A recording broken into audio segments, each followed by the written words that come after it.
Today, we're diving into one of the most powerful critiques of the caste system ever put to paper, Dr. B R Ambedkar's Annihilation of Caste. Now, this was originally a speech from 1936, but we're going to focus on its incredible economic argument, which, as you'll see, is still so relevant today. So let's set the scene a bit. We're talking about Dr. B R Ambedkar, an absolute giant in Indian history, a scholar, a reformer, and the main architect of India's constitution. And here's the thing about this speech. It was so radical, so ahead of its time, that he wasn't even allowed to deliver it at the conference. So what did he do? He published it himself, and it became a landmark text. Ambedkar kicks things off by tackling a defense of the system that was pretty common at the time. The idea that caste is really just a simple, natural division of labor. But is it really? That's the question he poses, and he then sets out to completely dismantle that notion, piece by piece, and that's the journey we're going on today. So here's our roadmap. We'll start with Ambedkar's core critique. Then we'll get into this key distinction between dividing labor and dividing laborers. After that, we'll look at why the system is so inefficient, explore the very real human costs, and wrap up with its final, what he calls, blighting effect. All right, let's jump right in. The thing to understand about Ambedkar's critique is that it wasn't just a social or moral argument. No, he was making a very sharp, very logical, and powerful economic one. And the whole thing, the absolute heart of his argument, it all hinges on this one critical distinction: the difference between a division of labor and a division of laborers. So here's his central claim. The caste system doesn't just organize the work that needs doing. It's not just a to-do list for society. No, it divides the actual people, the laborers, into these rigid, sealed-off compartments that they can never, ever escape. And this comparison just lays it out perfectly. On the left, a division of labor is organic, right? It's based on your talents, on your choices. It's flexible. But a division of laborers, on the right, totally different story. It's based on who your parents were. It's a rigid pyramid that doesn't care one bit about your skills or what you want to do with your life. And that brings us right to this word, hierarchy. This isn't just about having different jobs. It's a system of grading people, of ranking them one above the other. This predetermined ladder is the engine driving what Ambedkar calls the division of laborers. Okay, so if the whole system is built on this rigid hierarchy, what's the big deal? What does that actually mean for the economy?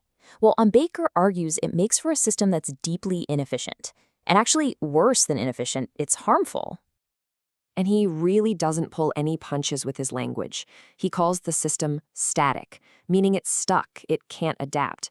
And he describes it as positively pernicious. That's a pretty strong word, right? So what exactly does he mean by that? It's simple, really. Pernicious just means having a harmful effect. So Ambedkar is saying the system isn't just clumsy or slow, it's actively causing economic damage. It's poison to the system. And here are the specific flaws he points to. Because it's static, people can't change occupations. So what happens when an industry shrinks or disappears? Well, you get unemployment because people are trapped. They can't readjust to new economic realities. And it's all built on this foundation he calls the dogma of predestination. And that's what a dogma is, right? It's a belief handed down from an authority that you're just supposed to accept, no questions asked. In this case, the dogma is that your life's work was chosen for you at birth. Period. I mean, you can't get much further away from a modern, flexible economy. So we've talked about the big picture economics, but then Ambedkar does something brilliant. He zooms way in and looks at the human cost. What does a system like this do to the mind, to the motivation of an individual worker?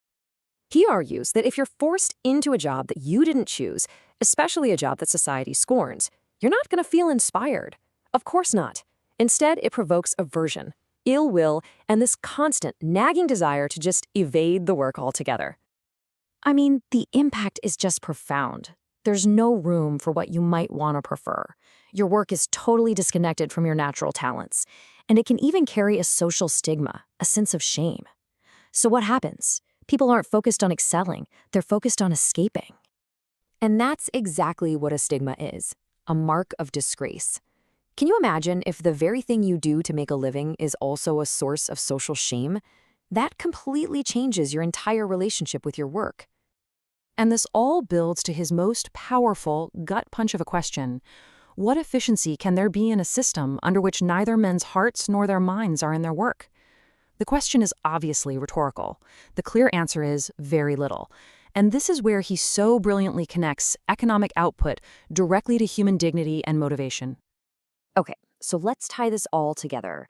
Ambedkar brings his argument to a powerful conclusion, describing what he calls a final blighting effect. Ultimately, when you boil it all down, the system fails for one massive reason. It prioritizes rigid social rules over actual human potential.